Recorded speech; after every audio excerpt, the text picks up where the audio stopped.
Un saludo muy especial para todos en esta mañana, hoy martes 2 de junio. Desde aquí los saludamos, como siempre, en este nuestro día Koyavin. Recuerden que iniciamos con este tiempo devocional muy temprano en la mañana, pero también tendremos nuestro tiempo de intercesión de forma virtual al mediodía, un tiempo donde oramos por las peticiones de todos nosotros, donde nos reunimos para hablar y compartir, por supuesto, la palabra de Dios.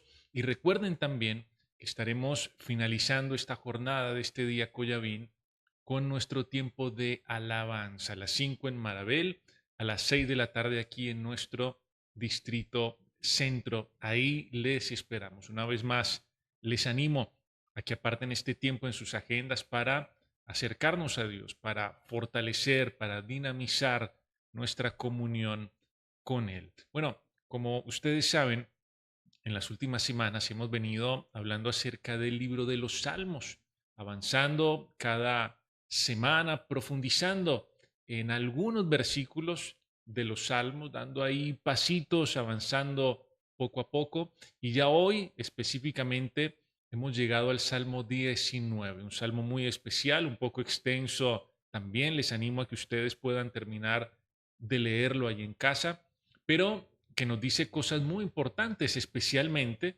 este salmo tiene un énfasis muy especial que tiene que ver con la palabra de Dios, el efecto de la palabra de Dios en nuestra vida.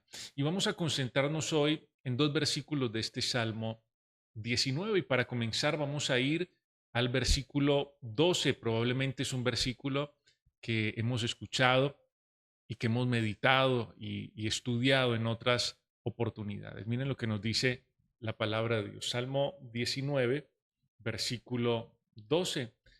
Dice, ¿quién podrá entender sus propios errores? Líbrame de los que me son ocultos. Esta es la oración del rey David en este Salmo 19. ¿Quién puede entender sus propios errores, sus propios desaciertos, sus propias faltas? David dice, Señor, líbrame de esos errores que yo no puedo percibir, de esos errores que yo no alcanzo a comprender. Bueno, como seres humanos, nosotros tenemos una enorme facilidad para identificar los errores y las faltas de otras personas. Fácilmente logramos identificar el error de otros.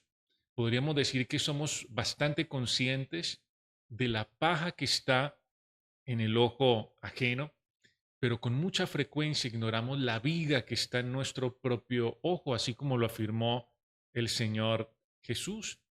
Es fácil para nosotros, por ejemplo, percatarnos de el orgullo ajeno, pero no del propio. Es fácil percibir la ambición de otros, pero no la propia. Es muy fácil, es sencillísimo identificar el desorden de otras personas, pero no nuestro propio desorden, entre muchas otras cosas. Se nos facilita identificar errores ajenos, pero tenemos muchas dificultades para reconocer los propios. Y esto es precisamente lo que manifiesta aquí el rey David en esta oportunidad.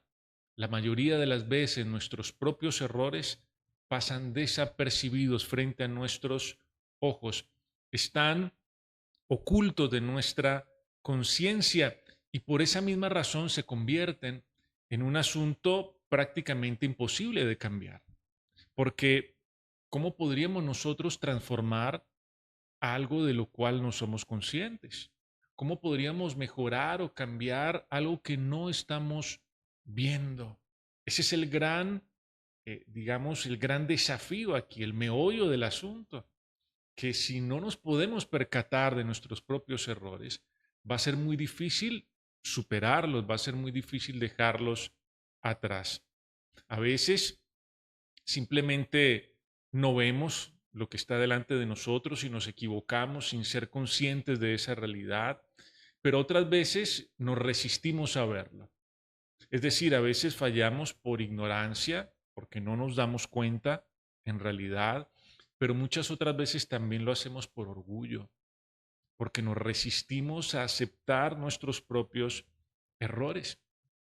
Pero cualquiera que sea la razón, estos errores que están ocultos son muy peligrosos porque están allí sin recibir tratamiento, como decíamos anteriormente. Claro, aquello que no identificamos, pues tampoco lo podemos confesar, tampoco lo podemos reconocer, tampoco lo podemos corregir. Y esos errores de los cuales no nos damos cuenta, que no vemos o que nos resistimos a aceptar, se terminan convirtiendo como en una pequeña grieta en nuestra vida, como en una grieta, en una estructura que puede parecer insignificante al principio, pero que con el tiempo termina afectando toda la edificación, que con el tiempo termina afectando toda nuestra vida.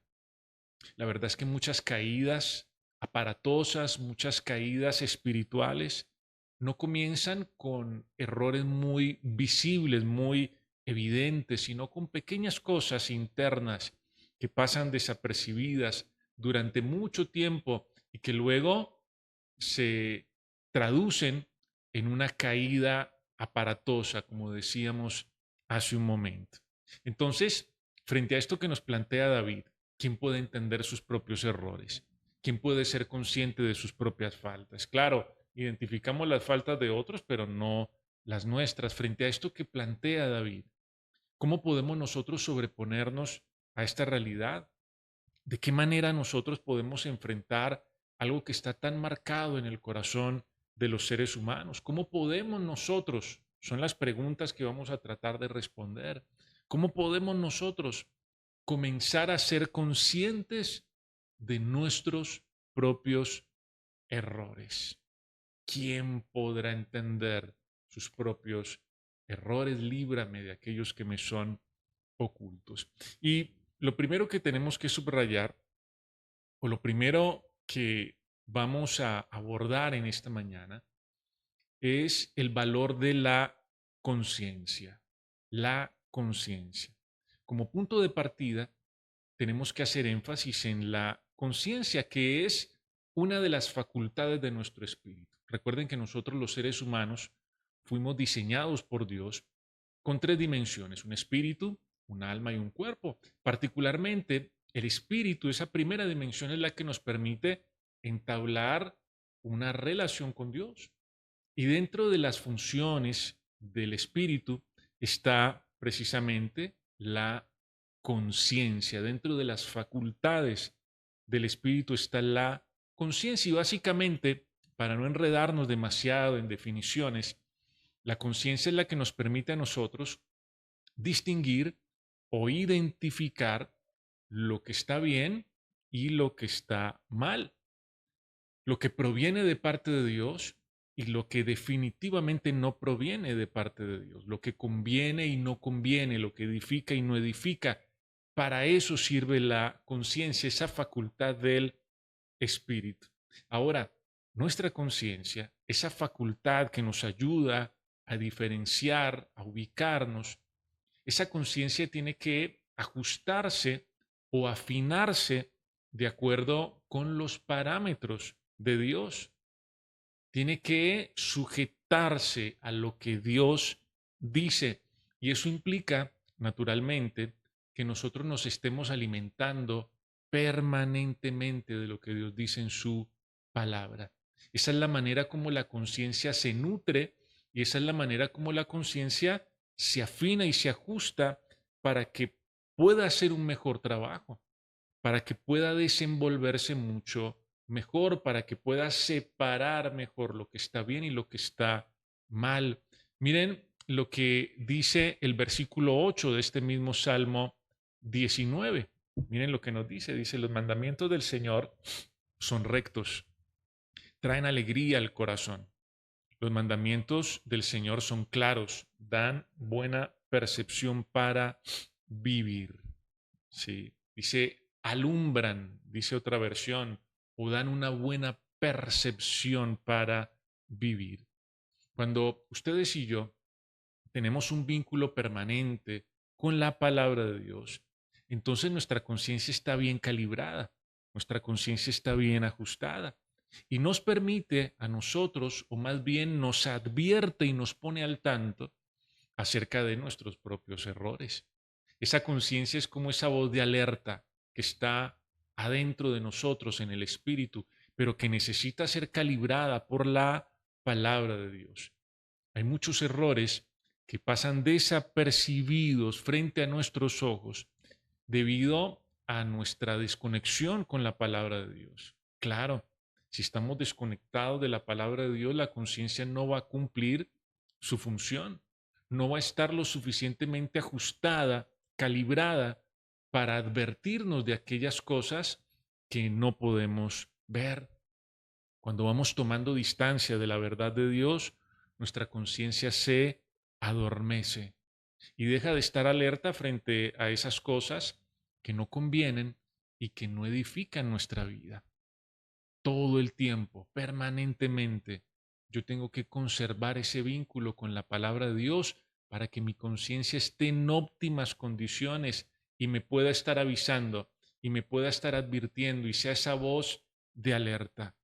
Ahora, el propósito de la conciencia, el objetivo de la conciencia, no es sembrar culpa o remordimientos en una persona, porque al final ni la culpa ni el remordimiento va a generar un cambio real. La culpa no es un motor de transformaciones, de cambios. Más bien, la conciencia fue puesta por Dios para ser esa voz interna que nos permite entender, que nos permite saber cuándo, en qué momento nosotros debemos reajustar el rumbo de nuestros pasos, cuándo debemos hacer ajustes o erradicar cosas de nuestra vida. Una persona que se resiste a ajustar su conciencia a lo que Dios establece por medio de su palabra, pues comienza a evaluar las cosas, comienza a mirar las cosas desde sus propios esquemas, desde sus tradiciones, y trata de enderezar lo que está torcido a través de excusas, de justificaciones, y termina dando vueltas siempre en los mismos errores. Una conciencia que no ha sido ajustada a los parámetros de Dios es una conciencia que está condicionada por las ideas humanas, por la lógica humana, por las tradiciones humanas, por lo que otras personas hacen, pero nunca será una conciencia que funcione para advertir en realidad y para alertar acerca de cosas que están funcionando mal, que no están operando bien en nuestro ser. De manera que un primer punto muy importante en este asunto de la comprensión de nuestros propios errores es el valor de la conciencia. Es tener una conciencia limpia y ajustada a los parámetros de Dios. Por eso no podemos perder ese vínculo con lo que Dios nos dice, con la verdad de Dios, con su palabra. Yo me lleno de su palabra y mi conciencia comienza a hacer su trabajo efectivamente, de una forma eficaz. Pero por otra parte, cuando hablamos de la comprensión de nuestros propios errores, también hay un asunto muy importante aquí que no podemos pasar por alto. Lo primero decíamos la conciencia, claro, ahí está el Espíritu Santo dándole testimonio a nuestra conciencia. Ahí está Dios a través de su palabra hablándonos, poniendo en evidencia lo que no podemos ver con nuestros ojos, ¿sí? Pero hay un segundo punto muy importante aquí también, en la comprensión de los propios errores, que tiene que ver con el valor de las personas que nos rodean, de las personas que están cerca de nosotros. Dios no solamente utiliza su palabra y su espíritu para llevarnos a ser conscientes de nuestros propios errores. Muchas veces Dios también utiliza personas cercanas, personas sabias, personas temerosas de Él para traer luz a aquellas áreas que nosotros mismos no alcanzamos a ver. Aquí David se está preguntando, David escribe este salmo y dice, ¿quién podrá entender sus propios errores? Pero saben que muchos años después, él experimentó una respuesta práctica cuando Dios envió al profeta Natán a confrontarlo por su pecado. Esta es una historia que nos cuenta el segundo libro de Samuel en el capítulo 12. David había fallado, David había pecado, Y David estaba como si nada hubiera pasado. David estaba tranquilo. Él siguió con su vida después de haber caído dramáticamente, trágicamente. Y entonces Dios envía al profeta Natán a donde David con el ánimo de confrontarlo, con el ánimo de traer luz a donde había oscuridad. Y aunque David era el rey, aunque David era el hombre conforme al corazón de Dios, aunque David era el ungido, David había llegado a un punto donde ya no podía ver con claridad la gravedad de su pecado, la gravedad de sus propios errores, de sus propias acciones. Y por eso fue necesaria la intervención de un hombre sabio como Natán, de un hombre temeroso de Dios como Natán, enviado por Dios, que además fue muy valiente también, muy determinado para llevar a David a reconocer lo que había estado oculto detrás de sus justificaciones, de sus engaños, de sus mentiras, de sus pretextos. Es por esto que tiene un grandísimo valor, es un grandísimo privilegio contar con personas cerca de nosotros que sean maduras en la fe, personas espirituales, entendidas, que puedan hablarnos con sinceridad cuando nos estamos desviando. Personas que de corazón, no con el ánimo de lastimarnos, de hacernos daño, de confundirnos, sino con una intención real, auténtica, espiritual, nos puedan hablar al corazón. Miren que la tendencia natural de los seres humanos es rodearse de personas que siempre les estén aplaudiendo, de personas que siempre aprueban sus actitudes, sus decisiones. Entonces está el amigo que viene y le cuenta al amigo lo que está pasando en su casa y su amigo por allá en el fondo dice, oiga, este tipo la está embarrando, este tipo se está equivocando, pero pues por la amistad le termina aplaudiendo, termina validando el error de su amigo. Ese silencio, esos aplausos se terminan volviendo cómplices del conflicto, cómplices del error. La verdad es que los amigos, las personas cercanas que más contribuyen a nuestro crecimiento son los que están dispuestos a decirnos la verdad, son los que buscan nuestro propio desarrollo, nuestro propio avance. Natán puso en riesgo su comodidad, sin duda alguna, pero David también tuvo la humildad para reconocer, para escuchar. Se necesita lo uno y lo otro, una persona decidida que hable y le diga al amigo, oiga, usted se está equivocando, oiga, esa actitud que usted tiene no está bien. Y puede ser el cónyuge, puede ser el hermano en la fe, puede ser el amigo, puede ser el líder, pero se necesita del valor de una persona que hable y le diga al otro y le muestre al otro lo que no ha podido ver, pero se necesita también de la humildad de este que está aquí, que se ha equivocado y que pueda reconocer los errores que no vemos, nos hacen mucho daño. Y a veces Dios puede utilizar la vida de un hermano en la fe, de un amigo, de un líder, como decíamos, para mostrarnos lo que hemos pasado por alto. Saben que es aquí donde uno comienza a comprender el valor tan grande que tiene el hacer parte de una familia espiritual. Esa persona que está sola y que va sola, esa persona individualista, egocéntrica, que siente que no necesita de su familia espiritual, es una persona que no quiere que nadie le diga otra cosa distinta que lo que él piensa.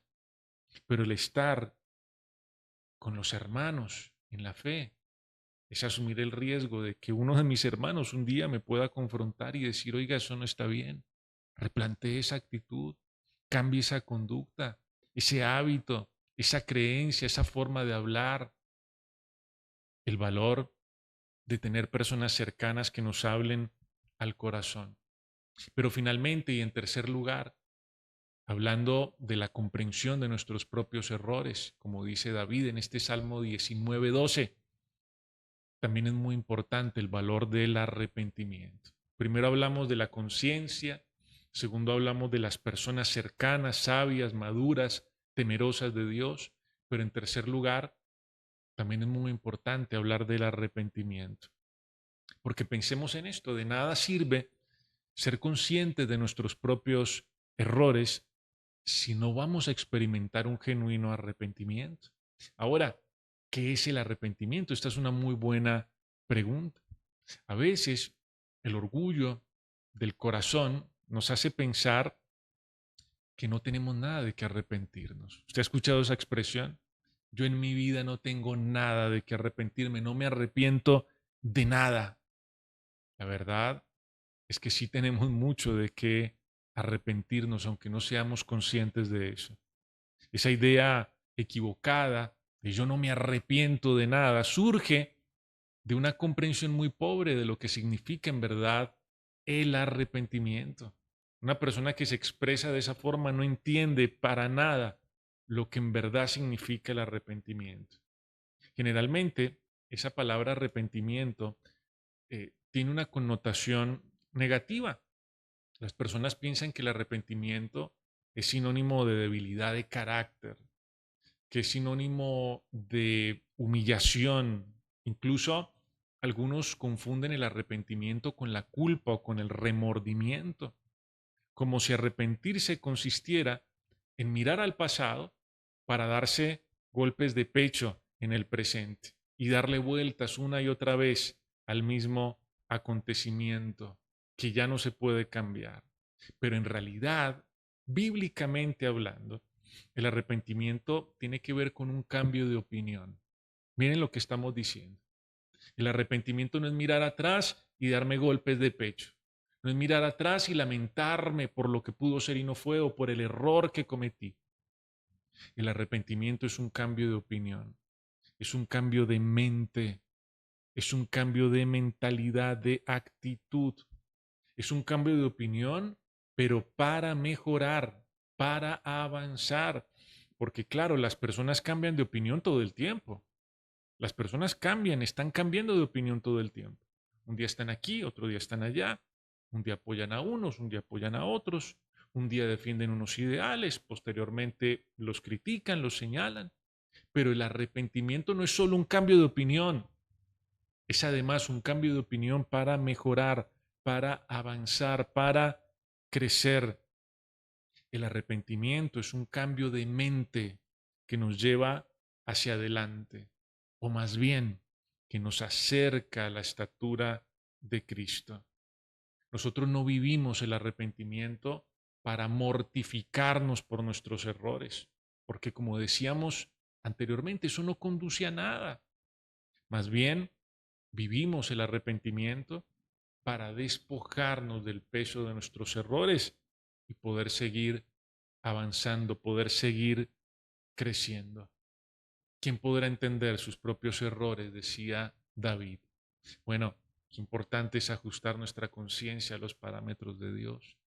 Qué importante es rodearnos de personas sabias que nos hablen al corazón y que nos confronten cuando es necesario y tener la humildad para asumirlo. Y qué importante es comprender lo que en verdad significa el arrepentimiento. Miren, enfrentar nuestros propios errores no siempre es fácil, pero es un paso indispensable para seguir creciendo en la vida, para crecer en nuestra relación con Dios. Dios nos ha dado su palabra y a través de su palabra alumbra nuestra conciencia, alumbra nuestro corazón. Dios nos ha dado una familia en la fe también, hermanos en la fe, líderes, pastores, para ayudarnos a ver lo que nosotros no podemos ver. Y Dios también nos guía con amor al arrepentimiento, en un camino de transformación, en un camino de avance.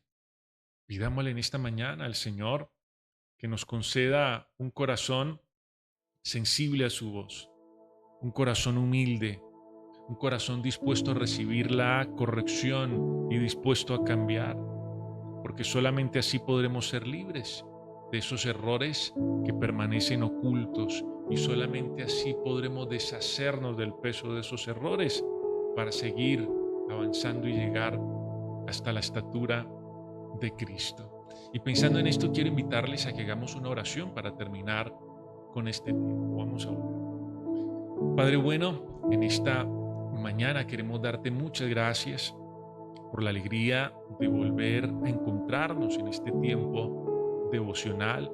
y por la alegría de meditar en lo que nos dice tu palabra.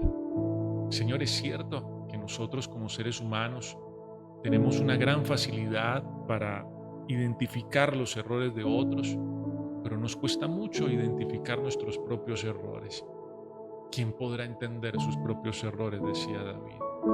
Hoy te pedimos de una manera muy especial que ajustes nuestra conciencia a tu palabra, que llenes nuestra vida de tu palabra, de tal manera que nuestra conciencia nos advierta, que nuestra conciencia sea esa voz interna que nos convenza, que nos redarguye y que nos permita distinguir y separar lo que está bien y lo que está mal para tomar decisiones al respecto. Pero también te pedimos, dígale a Dios en esta mañana, que nos permita rodearnos de personas sabias y temerosas de ti, de personas maduras espiritualmente, que nos puedan hablar, aconsejar, que nos puedan confrontar cuando sea necesario y que nosotros también tengamos la humildad para reconocer y aceptar, Señor, lo que está mal en nuestra vida.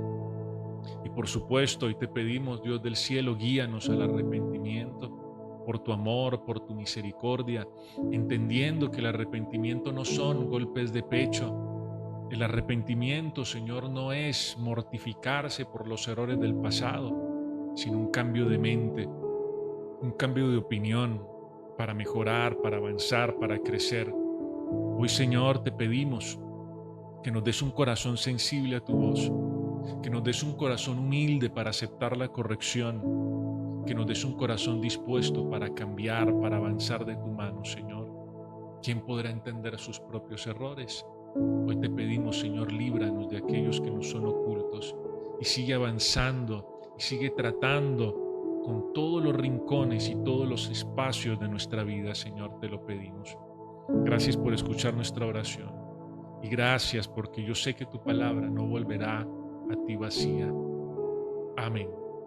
Amén y amén. Bueno, una vez más a todos muchas gracias por acompañarnos.